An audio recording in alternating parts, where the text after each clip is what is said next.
আসসালামু আলাইকুম everyone, welcome back to my daily life blog. আজকে আমি তোমাদের সাথে একটা ছোট্ট ভিডিও শেয়ার করব। সেটা হচ্ছে পয়লা বৈশাখের দিন আমরা কোথায় গিয়েছিলাম। আমি মনে হয় সে যে পয়লা বৈশাখের ভিডিও এখন আপলোড দিয়েছি। তো আমরা গিয়েছিলাম, আমাদের বাসার পাশে একটা ক্যাফে লাসানা হয়েছিল, নতুন হয়েছিল, তাই ভাবলাম দেখি ঘুরে আসে, খেয়ে দেখি কীরকম।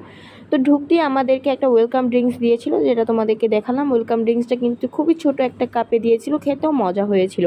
তো আমরা যেহেতু বড়বার রেস্টুরেন্টে গেলে আমাদের ফেভারিট খাবার হচ্ছে থাই স্যুপ, তো আমরা এখান থেকে থাই স্যুপই নিয়েছি। আর ওদের এখানে যদি আমার ভিডিও দেখে কেউ যেয়ে থাকো তাহলে অবশ্যই বলে দিবা যে থাই স্যুপের সাথে যেন মাশরুমটা দিয়ে দেয়। ওদের এখানে বলে দিতে হয়, না হলে ওরা দেয় না, কারণ অনেকেই মাশরুম পছন্দ করে না। তো আমরা বলিনি, তো আমাদেরকে দেয়ও নাই। বাট থাই স্যুপটা খেতে খুবই মজা হয়েছিল। আর তারপর আমরা নিয়েছিলাম হচ্ছে চাউমিন, আর চাউমিনের কোয়ান্টিটি খুবই ভালো ছিল, খেতেও মজাই ছিল।